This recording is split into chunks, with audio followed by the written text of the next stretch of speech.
Hey everyone, my name is Justin, and today I'd like to unveil the new project that my good friend Patrick and I will be working on for the foreseeable future. A few years ago, Pat and I got together to participate in the 2021 GMTK Game Jam, where we made a game called Great Crate that definitely worked as intended and had no issues whatsoever. Since then, we've participated in quite a few jams, and have also started a few side projects that we never really took past the prototype phase. Well, we've finally decided to finish a project, and that project is named... We don't really have a name yet, but we know what we want to make. We want to make a short, level-based 3D platformer, something you can probably beat in just a couple hours. The Tori games are a huge inspiration for us, and since this is the first real game we're making, we're trying to keep the scope small. Biting off more than you can chew seems like the fastest way to ensure a project will fail. Oh, and I should mention that Pat will primarily be doing programming, and I'll primarily be doing art. We'll also be using the Godot game engine, which is what we've used for our other projects thus far. Now with all that in mind, let's get started. Pat got straight to work on a character controller. Howdy, this is Patrick. Since we're making a platformer, it's very important to have a polished player controller. To jumpstart the project, I stole code from the good folks over at GD Quest. They've provided the community with this MIT licensed third-person controller. We can use it as a starting point. It is not suited to our exact use case. The camera collides with walls and floors, making some movements jarring, and the player script's complexity is overkill for this project.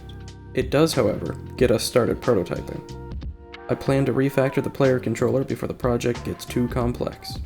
Anyway, git clone, copy paste, yank out the bits we don't need, give him a little place to explore, boom, little jumping guy. Now he just needs a reason to jump. Godot comes with a convenient level prototyping tool, constructive, solid geometry. CSG nodes allow you to build complex physics shapes by adding and subtracting various other shapes. Godot also has an animatable body 3D node. It makes creating moving platforms convenient as well. You simply give it geometry and use an animation player to move the platform however you want. Make sure the animation player is synced to the physics process, and you have a moving platform. While Pat worked on a character controller, I started writing out some notes to help solidify our concept. I wrote down some of my favorite 3D platformers and their most common moves, mechanics, and obstacles. Don't judge these notes too harshly. It can be really helpful to just let it flow, writing down whatever comes to mind. Something I had realized right away was that most 3D platformers have you play as some form of animal, and oftentimes that allows the abilities to kind of write themselves. Like how Kazooie flaps her wings to fly, or how Spyro breathes fire. I didn't want us to restrict ourselves and say we have to do it that way, but I figured it was a good place to start. So I spent some time brainstorming animals and how you could use their traits as movement abilities for the game. I was able to come up with 4 different concepts. A bull character could charge around, gaining speed and plowing through enemies. I also thought it would be a cool idea for them to be able to lodge their horns into the environment. The next concept was a panda, which I imagined would have the ability to tuck into a ball and roll around. An elephant could be interesting, and a trunk has a ton of versatility. I picture it using its trunk like a grappling hook or a rope to help swing around the environment, and you could also use its large ears to allow for a hover mechanic. And finally, the last concept I came up with was a penguin.